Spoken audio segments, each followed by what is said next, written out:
In a number of spiritual paths, your deeper questions might find answers in a session in the pastor's study. You're looking for something more, so let's offer you something different.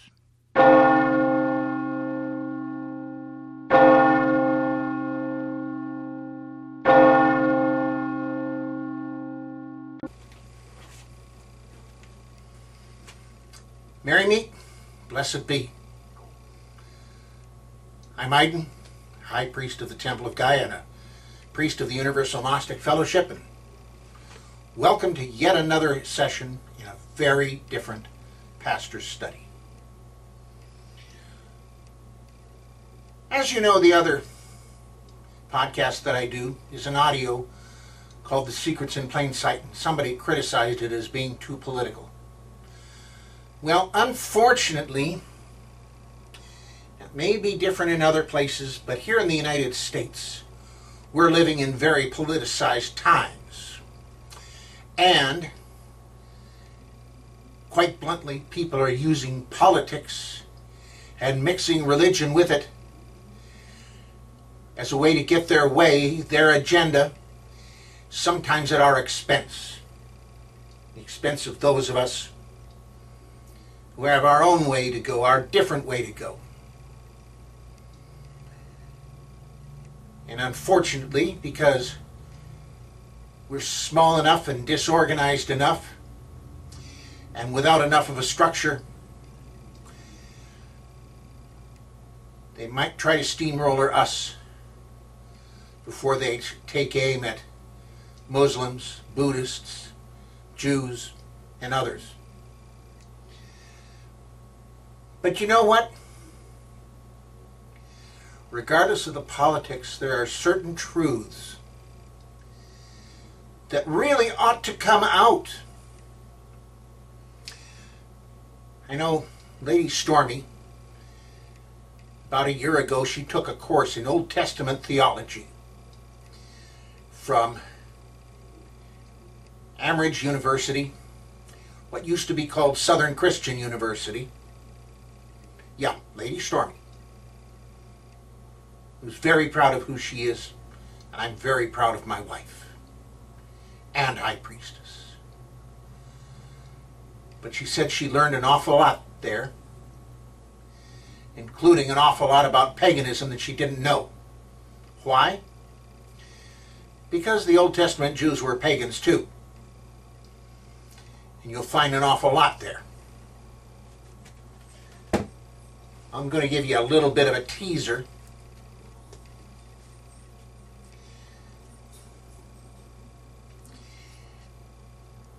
I'm going to give you one that was new to me until recently. It's not that I hadn't seen it, it's just that I hadn't really, well, it hadn't impacted on me. Psalm 82 begins, God standeth in the congregation of the mighty. He judgeth among the gods. Judgeth among the gods. Now that's interesting that he would talk in plural. And then at the 6th verse, I have said ye are gods, and all of you are children of the Most High. Wow. And doesn't that say something interesting? Okay. Now let's get into something else here. For those who want to say that we are following the so-called devil, that I don't happen to believe in, yes, there are evil beings, there are evil spirits, there are evil people. But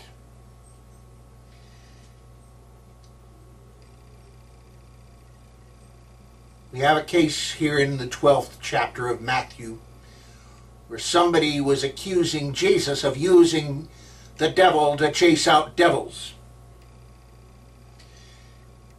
And he goes into a house divided against itself cannot stand business, which most of you have heard.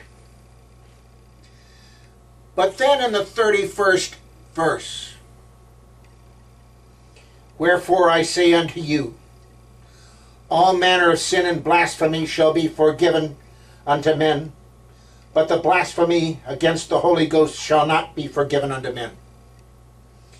And whosoever speaketh a word against the Son of Man, it shall be forgiven him. But whosoever speaketh against the Holy Ghost, it shall not be forgiven him, neither in this world, neither in the world to come. Now what that tells me, if I'm wrong in the spiritual path that I'm following,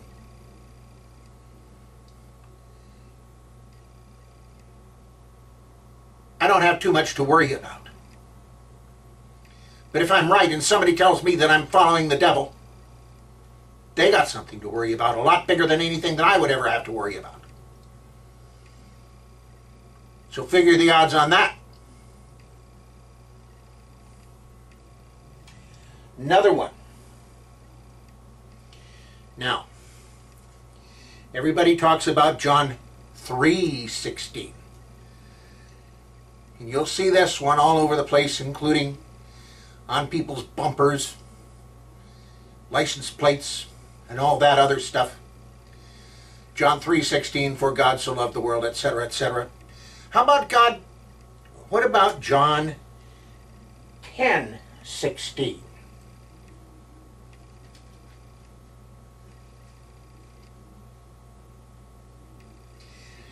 And other sheep I have, which are not of this fold. Them also must I bring, and they shall hear my voice, and there shall be one fold and one shepherd. He didn't say how many other folds. He didn't say how many other sheep. And you've heard me say this before. He just said that they are there somewhere or several somewheres. The only thing he says is that he has others that are not of that one. Okay. How many different sons of God are there? Sons of gods that various people are waiting for to return. Dylan? Baldur? Krishna? How many? And at the same time, so many Christians say that justification by faith is theirs. Namu Amida Butsu. Something that the Japanese Jodo Shinshu Buddhist denominations say. Praise be Amida Buddha. Why? Justification by faith is something that Amitabha is his Sanskrit name, offers. And you'll find him in the Tibetan Book of the Dead. And they tell the person there, when you see him, if you go with him, you'll be a Buddha. One of the many possible interruptions on the way from this life to being born into the next. Okay. Now, we have a choice of 3 here. We've got Matthew 22:17. We have Mark 12:14. Luke 20:22. Pardon me while I look at my notes. But let's just grab one.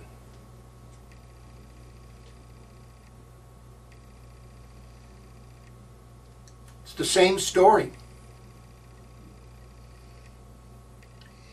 And people see one, miss the other.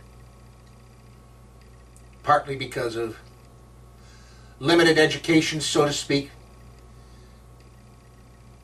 But this is something that I noticed, and oh man, here we go.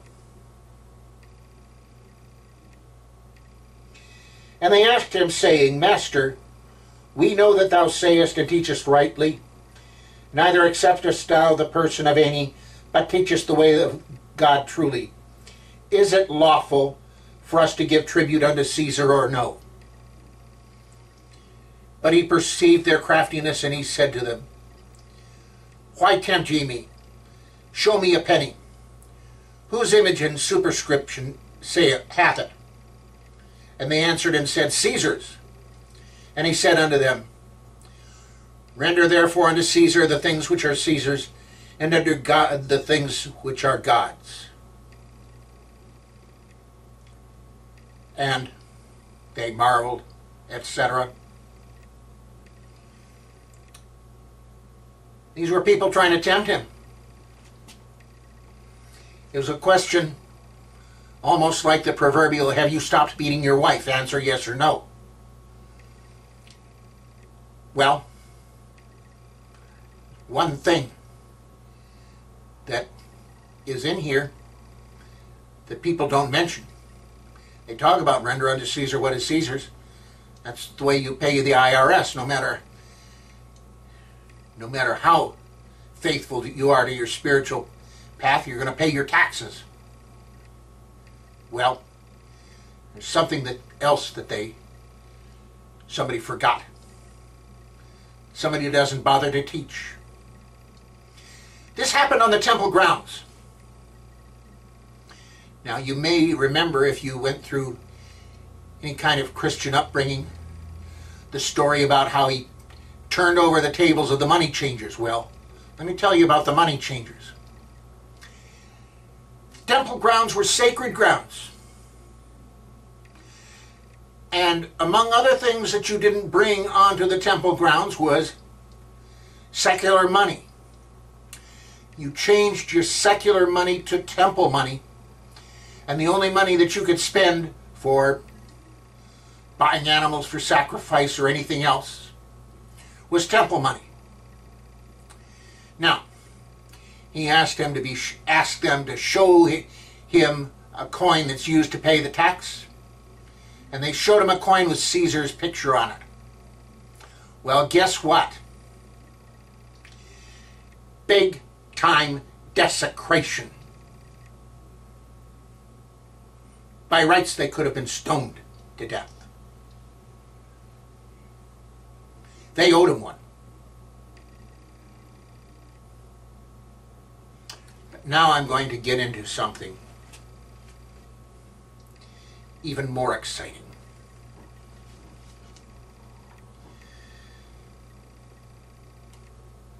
We got a bunch of people who are trying to say that the United States is a Christian nation.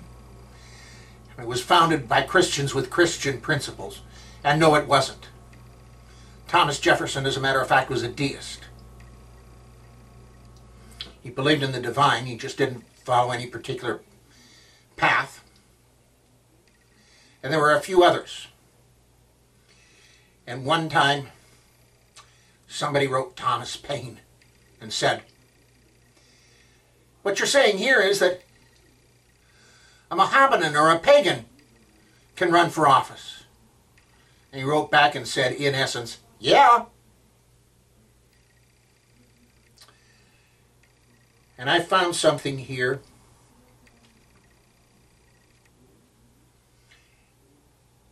Perhaps the first statement of the separation of church and state is in the Christian's Bible. Another one of their secrets in plain sight. Yeah, my audio podcast. But it's one of the secrets in plain sight.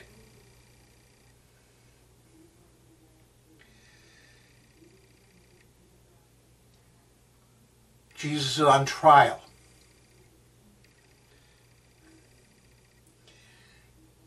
Pilate's asking him, are you the king of the Jews? And he says, well, you say I am. And Jesus said, are you saying this thing of yourself, or did others tell you?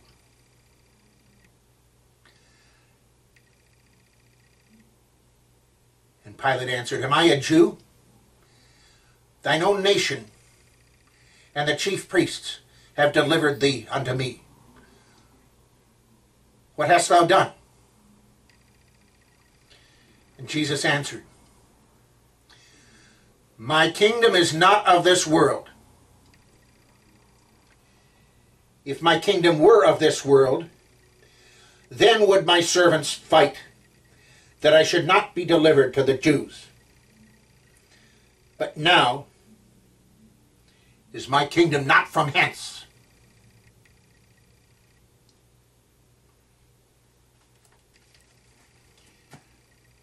His kingdom is not of this world.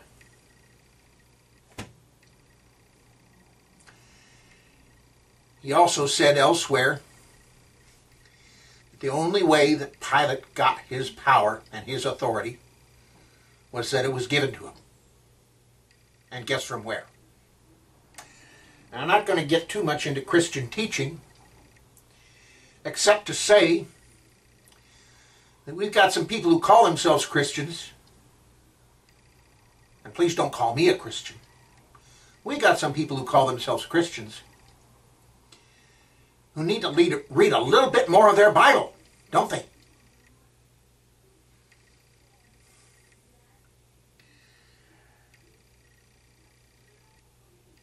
This is supposed to deal with issues, and it does. And in these very political times, we need to be armed with our knowledge, including our knowledge of other paths, especially those paths which might try to interfere with our path. And it seems to me that what I've just shared with you tells me that we have a right to stand tall and be proud.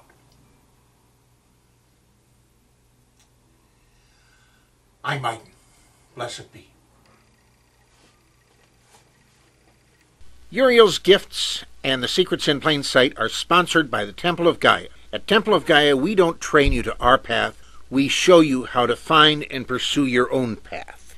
Above all, we tried to provide a great place to come together and to share. We're located in Collingdale, Pennsylvania, just outside of Philadelphia, and wherever cyberspace can be reached. To learn more, visit our website at templeofgaiainc.org or our meeting place in cyberspace at templeofgaia.ning.com.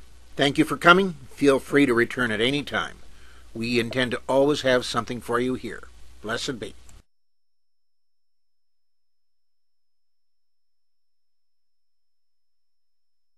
This has been a presentation of the Wise Ones Net. Merry part and blessed be.